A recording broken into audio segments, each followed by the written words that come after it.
অকস্মাৎ নৌকার গতি মন্থর হল। বাইরে কেশবানন্দের কণ্ঠস্বর শোনা যাচ্ছে।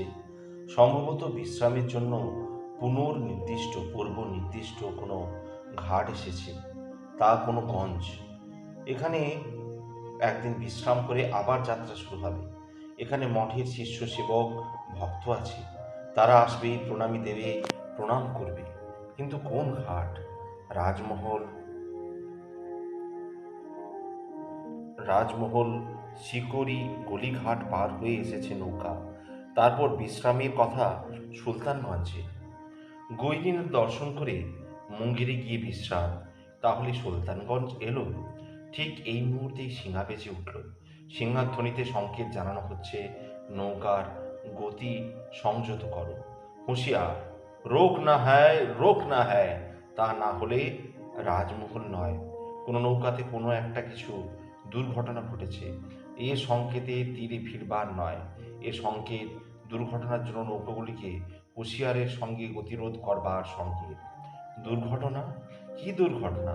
হয়তো কেউ জলে পড়েছে, নয়তো কোনো নৌকা বিপন্ন হয়েছে। হলেই হলো অর্থহীন ধ্বংস সৃষ্টির নিয়ম। একটু বিষণ্ণ হাসি তার মুখে দেখা দিল, কিন্তু সে হাসি পর মুহূর্তেই বিলুপ্ত হয়ে গেল। নৌকাখানা অকস্মাৎ দুলে উঠল, কেউ বা কিছু লাফ দিয়ে যেন পড়ল নৌকার উপর। অশতক্র মাধবানন্দ নৌকার ছয়ের গায়ে আছড়ে পড়ে মাথায় আঘাত পেলেন। আকস্মিক আঘাতে তিনি বিরক্তি এবং ক্রোধে চিৎকার করে উঠলেন, আহ! কে মূর্খ, কোন মূর্খ? বলে উদ্ধত ক্রোধে উঠে দাঁড়ালেন। সেই মুহূর্তে বাইরে উদ্ধত ক্রুদ্ধ স্বরে কে বলে উঠল, রোক না, রোকো না, কাহা হ্যায় ও বেঈমান কাফের ফকির। মুহূর্তে মাধবানন্দের ক্রুদ্ধ অন্তরাত্মা ঊর্ধ্ব আকাশে উদাস পরিক্রমার সঞ্চারণান চিলের পাখা গুটিয়ে পৃথিবীর বুকে এক মুহূর্তে নেমে পড়বার মতো ছোঁ দিয়ে নেমে এল। তিনি তুলে নিলেন পাশে রাখা তলোয়ারখানা।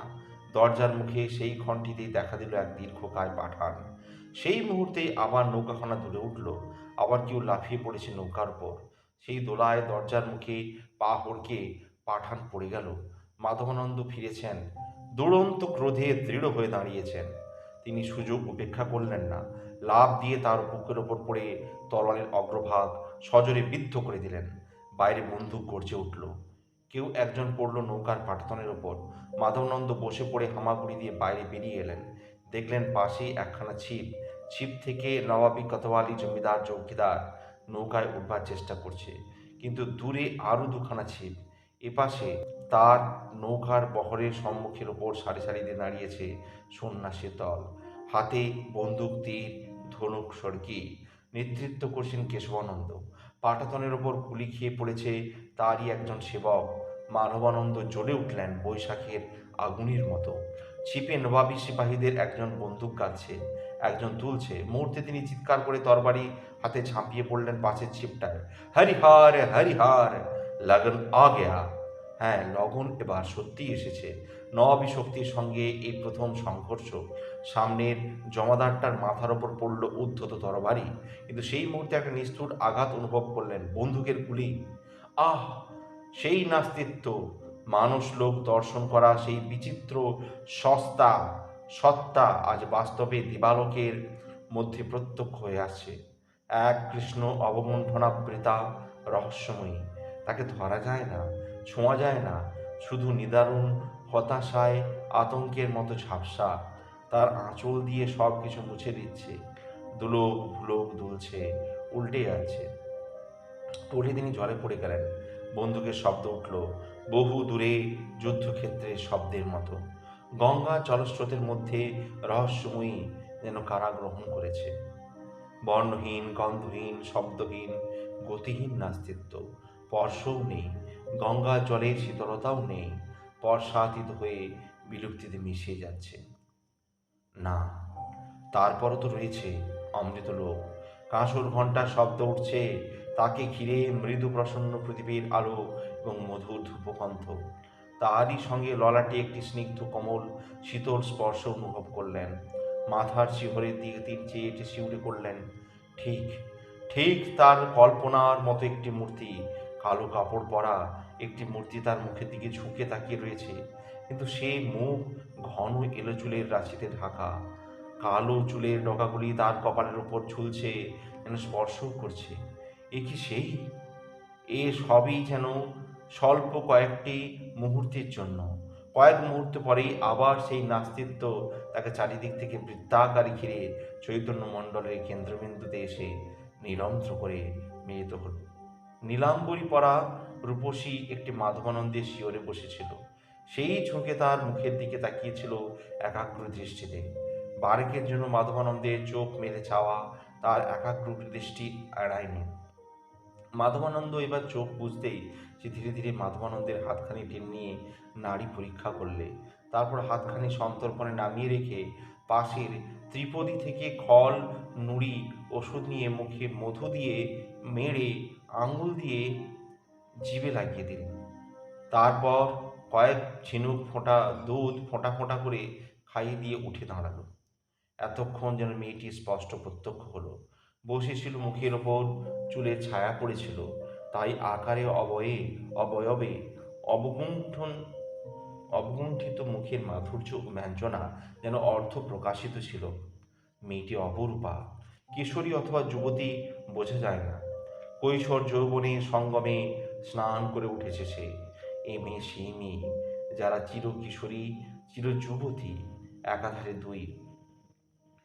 মুখে আশ্চর্য একটি দ্যুতি, সুকোমল সারল্যের মাধুর্য, নববর্ষার সন্ধ্যায় অর্ধবিকশিত জুঁই ফুলে ভরা, জুঁইলতার মতো শুভ্র নিষ্কলুষতায় প্রসন্ন এবং পবিত্র। মেয়েটি উঠে লঘু পদক্ষেপে ঘরের বাইরে গেল। বাইরে বসেছিল মাধবানন্দেরই সেবক প্রৌঢ় গোকুলানন্দ। তাকে বললে, এখন তুমি গিয়ে বসো, ভালো আছেন, আমি ঘুমের ওষুধ দিয়েছি, অঘরে ঘুমে আচ্ছন্ন থাকবে, সে বলে চলে গেল। গোকুলানন্দ শিয়রে গিয়ে বসল। মাধবানন্দ আহত হয়ে জলে পড়ে যাওয়ার সঙ্গে সঙ্গে সেও ঝাঁপ দিয়ে পড়েছিল। উত্তর ভারতে যমুনার তটভূমির এক গ্রামে তার জন্ম। তাদের বংশগত পেশা নৌকা চালানো। আগ্রার উত্তরে গাঁওঘাটে খেয়া নৌকা চালাতো। গাঁওঘাট বিখ্যাত খেয়াঘাট। বাদশাহ মোহাম্মদ শাহ সিপাহীরা তার বাপকে খুড়োকে কেটেছিল। মোহাম্মদ শাহ তখন বাদশাহ নয়, তখন ছিল শাহজাদা রৌশন আখতার। আসছিল বাদশাহ হতে। দিল্লি থেকে বজরা নিয়ে আসছিল ফতেপুর সিক্রি। পুরনো বাদশাকে সৈয়দ উজির আর তার ভাই খুন করে তার লাশ গায়েব করে দিয়েছে। নতুন বাদশাহ তাকতে বসিয়ে তবে ঘেরা দেবে। পুরনো বাদশার ইন্তেকাল হয়েছে, তবে সইছে না। বাদশাহী বাদশাহী বজরার সামনে পড়েছিল তার বাপের নৌকো। পথ ছাড়তে দেরি হয়েছিল। বাদশাহী কালাপোষ সিপাহী গুলি চালিয়ে নৌকা ডুবিয়েই শান্ত হয়নি। তার বাপ এবং খুড়ো ভেসে উঠে সাঁতার দিতে শুরু করলে তাদেরও গুলি করে মেরেছিল। সেই নৌকাতে গোকুলানন্দও ছিল। সে তখন 20 বছরের নওজোয়ান। তার দম ছিল বহুত। ছেলেবেলা থেকে যমুনার গাঁওঘাট থেকে প্রয়াগ পর্যন্ত যেখানে কেউ একটা দামড়ি ফেলেছে জলে, সেইখানেই ডুব মেরে সে দামড়ি তুলে এনেছে। সে ডুব সাঁতার কেটে অনেক দূর গিয়ে উঠেছিল এক গাঁয়ে। সেখান থেকে কয়েকদিন পর ঘরে ফিরে আর ঘর পায়নি। শুধু ঘর নয়, মা, বহিন, তার সদ্য শাদি করা বহু কাউকে পায়নি। সেই থেকে সে বেরিয়েছে পথে। খুঁজতে বেরিয়েছিল সকল খেয়া মাঝির সেরা সর্দার মাঝিকে। সে সারা দুনিয়ার বাদশাহ থেকে ফকির তামাম লোককে এপার থেকে ওপারে পার করে। কতজনকে গুরু ধরে কত মঠ ঘুরে শেষে গিয়েছিল মাধবানন্দের আশ্রমে। মাধবানন্দের সাধনা, তার সিদ্ধি, তার শক্তি দেখে সে নিশ্চিত আশ্বাস পেয়েছে সে পাবে, যাকে খুঁজছে তাকে সে পাবে। শুধু তাই নয়, গরিবের ওপর অত্যাচার, আমির ওমরাহদের জুলুমবাজির বিরুদ্ধে মাধবানন্দের লড়াই দেখে আশ্বস্ত হয়েছিল। একদিন না একদিন সে কালাপেশ দুজন গুলি ছুড়ে তার বাপ খুঁড়োকে মেরে তাদের এবং যে বাদশার জন্য তার বাপ খুঁড়ো নৌকা, ঘরবাড়ি, মা, বহিন, বহু সব গিয়েছে, তাদেরও সঙ্গে একদিন মুখোমুখি দাঁড়াতে পারবে। সেই দিন দুনিয়ার খেয়ামাঝির বাদশাহেদের দরবারে সেদিন সে ফরিয়াদ করবে। গুরু তার উকিল। সে সেই গুরুকে পড়ে যেতে থেকে সঙ্গে সঙ্গে ঝাঁপিয়ে পড়ে তার অচেতন দেহখানা নিয়ে জলের তলেই উজানের বদলে ভাটির টানে সাঁতরের টান মিলিয়ে বন্দুকের এলাকার বাইরে গিয়ে ভেসে উঠে কিনারায় পৌঁছেছে। তারপর কংসারীর দয়া, গুরু মহারাজের অসীম পুণ্যবল, সেই ঘাটেই সন্ধ্যা স্নান করতে এসেছিল এই ভক্তিমতী বাঁশারিওয়ালি প্যারেবাই। লোকে বলে এই বাঁশারিওয়ালি প্যারাবাই বাঁশুরি বাজায় বৈকুণ্ঠধামের নন্দলালা আকুল হয়ে ওঠেন, নেমে আসতে হয় তাকে। আরও খবর মিলেছে পেয়ারাবাই সব খবর জোগাড় করেছে। মঠের নৌকাগুলোর 3-4খানা ডুবেছে, বাকি সব ভেসে চলে গেছে ভাটিতে। নবাবী ছিপ একখানা ফিরেছে, বাকি কখানা খতম।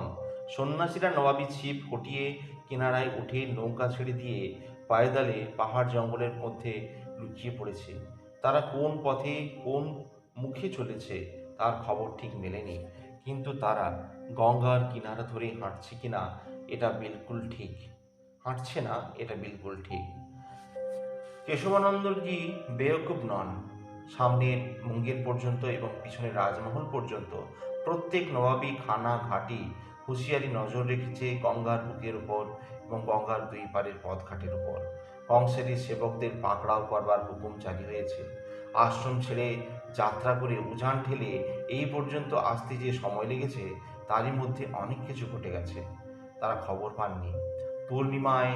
পূর্ণিয়ায় অচল সিং গুরু মহারাজের ভক্ত শিষ্য। 3-4 দফায় অচল সিংয়ের সঙ্গে যোগ দিয়ে গুরু মহারাজ পূর্ণিয়ার আশেপাশের জায়গিরদার জমিদারদের পাপ কর্মের জন্য জরিমানা আদায় করে ভগবানের খাজাঞ্চিখানায় খাজনা দাখিল করেছেন। এই খবর ছাপি নেই, কিন্তু তখন মহানবাবী দরবারের খাজনা দাখিল করেই সব মিটে গেছে। এবার অচল সিং গুরুর হুকুম অমান্য করে হটকারের কাজ করে নিজে ডুবেছে, ওরফে গুরুকে গুজবে ডুবিয়েছে।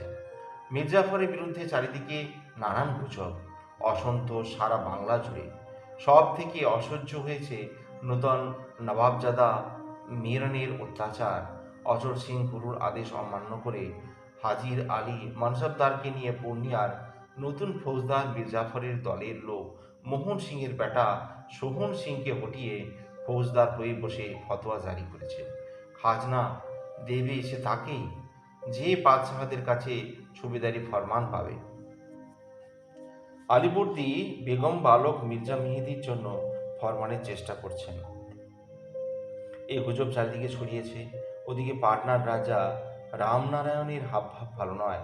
অযোধ্যার নবাব নাকি এসেছে মসিয়ে লকে নিয়ে বিহার দখল করতে। মির্জাফর আর থাকতে পারেননি, এসে হাজির হয়েছেন রাজমহলে। ওদিকে মিরন বাচ্চা ছেলে মির্জা মেহেদিকে খুন করেছে। কেউই বলেছে সিরাজ নবাবের মা আমেনা বেগমকে নৌকা সমেত জলে ডুবিয়েছে। ক্লাইভ আসছে কলকাতা থেকে, মির্জাফরের সঙ্গে যাবে বিহার। রাজমহলে নবাব মির্জাফর তার পিয়ারের লোক খাদেম হোসেনকে পূর্ণিয়ার ফৌজদারের সঙ্গে অচল সিংহের বিরুদ্ধে পাঠিয়েছে। রাজমহল থেকে রিগলি ঘাটে পৌঁছে খাদেম হোসেন পাকড়াও করে অচল সিংয়ের এক লোককে। এই লোককে অচল সিং পাঠিয়েছিল গুরু মহারাজের কাছে। সে অনুনয় করেছিল গুরুকে এই সময় কুম্ভে না গিয়ে তার এই লড়াইয়ে যোগ দেওয়ার জন্য আর্জি করেছিল। দুর্ভাগ্য অচল সিংয়ের এবং শিষ্যের দুর্ভাগ্য, গুরুর দুর্ভাগ্য। লোক পথে অসুস্থ হয়ে দেরি করেছে। মাধবানন্দ সাকরিগলি আসবার সময় বরাবর পৌঁছতে পারেনি। মঠের নৌকা সাগরগলি ছাড়বার 4 দিন পর এসে পৌঁছেছে। চিঠি পড়েছে খাদেম হোসেনের নামে। খাদেম হোসেন সঙ্গে সঙ্গে পাঠিয়েছিল ছিপ। খাদেম হোসেনের হুকুম ছিল বরাবর মুঙ্গের যাবার। সেখানে কেল্লা থেকে লোক লস্কর বন্টন নিয়ে চারিপাশে ঘিরে নবাবজাদা এই হিন্দু ফকিরদের গ্রেপ্তার করে নবাবজাদা মিরনের কাছে পাঠাবে। না পারো তামাম ফকিরকে গুলি করে মেরে রাস্তার গাছে লটকে রাখবে। কিন্তু দারোগা বাহাদুরি আর ইনাম পাওয়ার লোভে পথের মধ্যে নিরস্ত্র সন্ন্যাসীদিকে আক্রমণ করবার লোভ সামলাতে পারেনি। রক্ষা করেছেন দিন দুনিয়ার মালিক, সকল রাজার রাজা, সব বাদশাহদের বাদশাহ ভগবান কংসারী আর গুরু মহারাজের তপস্যা। ব্রজনাথ নন্দলাল কিষণ লালার সাক্ষাৎ সেবিকার মতো এই বাঁশির ওয়ালি পিয়ারে গোসাইন ঠিক সময়ে ঠিক জায়গায় হাজির হয়েছিল গুরু গোসাইয়ের জন্য। অকুলানন্দ জানি বাঁশিরওয়ালি মুখে স্বীকার করুক বা নাই করুক, এই জন্য ইশারা সে পেয়েছিল, সে সাক্ষাতেই হোক বা স্বপ্নেই হোক। মান্দারে মধুসূদন, সেই মান্দার পাহাড়ে বাঁশারিওয়ালি পেয়ারের রাধা গোবিন্দজির মঠ। পৌষ সংক্রান্তিতে মান্দারে মধুসূদনজির বাৎসরিক পর্ব, সামনে রাস পূর্ণিমায় রাধা গোবিন্দজির রাসযাত্রা, সে সব রেখে সে বের হয়েছিল তীর্থ পরিক্রমায়। রাস পূর্ণিমার সোনপুর খণ্ড গঙ্গা আর সোন সঙ্গমে স্নান করে হরিহর নাথের উপর জল চড়াবে, ভজন শোনাবে, তারপর যাবে পূর্ণকুম্ভে প্রয়াগ ধামে। সেখানে গঙ্গা যমুনা সরস্বতীর সঙ্গমে স্নান করে সেই ঘট নিয়ে যাবে বৃন্দাবন গোকুলে। তার তপস্যার 16 বছর পূর্ণ হয়েছে এবার। সেই জন্য চলেছিল সে ভাগলপুর হয়ে সড়ক ধরে সুলতানগঞ্জ, সেখানে স্নান করে মুঙ্গেরে গিয়ে নৌকা নেবার কথা। পথে সন্ধ্যার মুখে রাত্রের জন্য ডেরা ফেলে বাঁশরিওয়ালি এসেছিল গঙ্গার ঘাটে সাঁঝে স্নান করতে। গোকুলানন্দ গুরুর অচেতন দেহ নিয়ে ঘাটের কাছেই একটা গাছে বেরিয়ে পড়া শিকড় ধরে হাঁপাচ্ছিল, দাঁড়াবার ক্ষমতাও ছিল না। বাঁশরিওয়ালি সেই ক্ষণটিতে ডুব দিয়ে উঠেছিল ঠিক গঙ্গা থেকে ওঠা কোনো দেবীর মতো। গোকুলানন্দ চিৎকার করে উঠেছিল, বাঁচাও মাতাজি বাঁচাও! বাঁশরিওয়ালির লোকজন ছিল ঘাটের উপরেই। বাঁশরিওয়ালির ডাকে তারা ছুটে এসে তুলেছিল তাদের দুজনকে। আহ, বাঁশরিওয়ালি সাক্ষাৎ দেবী! ঘাটের উপর গুরু মহারাজের অচেতন দেহ দেখে সে কি করুণা! ধীরে ধীরে হাঁটুর দেহের পাশে হাঁটু কেড়ে বসে মুখের দিকে চেয়ে তার সে কি নিঃশব্দ রুদন। জয় রাধারানী, জয় রাধারানী! শ্যামপিয়ারি তোমার হুকুম আর বাঁশরিওয়ালির নসিব। সময় বৃত্তান্ত শুনে গুরু মহারাজের অবস্থা নিজে পরখ করে রেখেছিল বাঁশরিওয়ালি। অনেক ওষুধ জানে, নারী দেখতে জানে।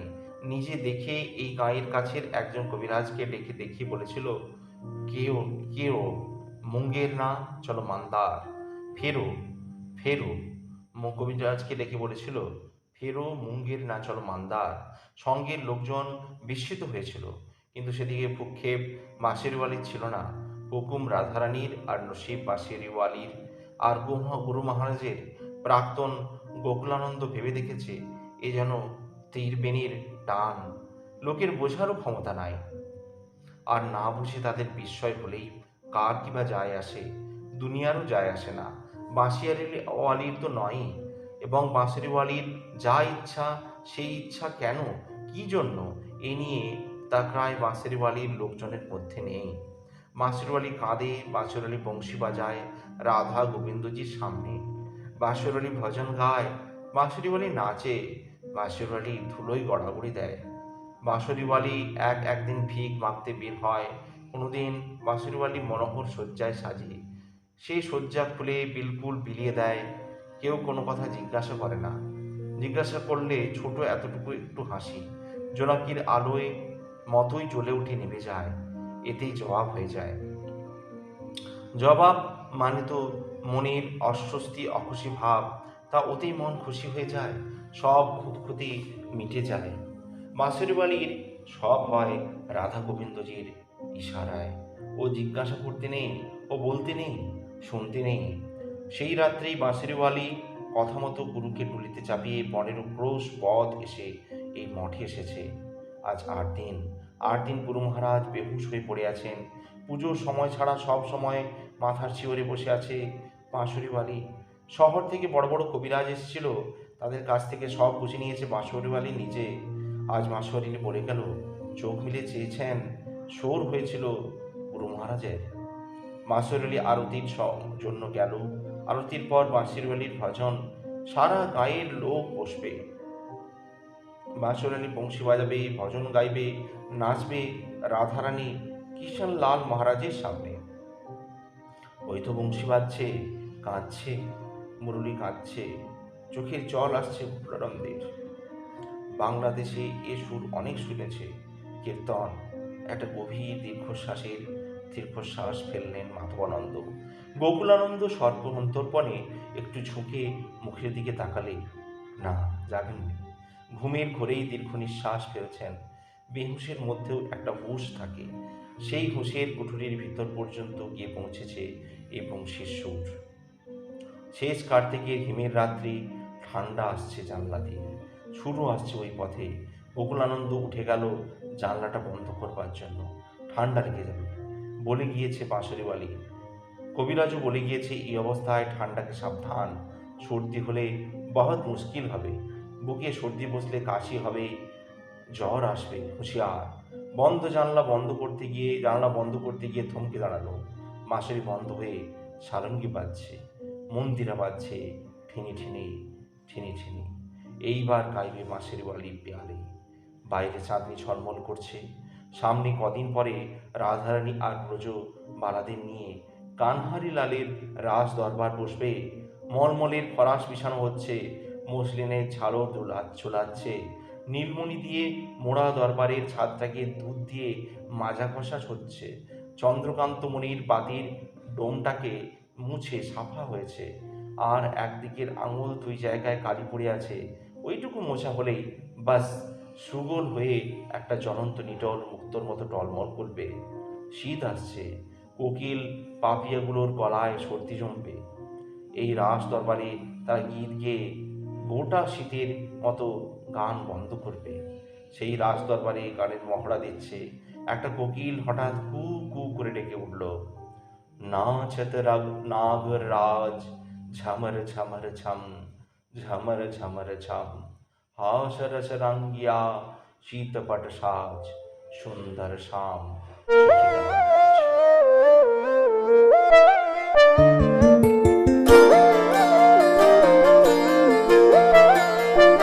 ফাগুন হাওয়ায় হাওয়ায় করেছি যে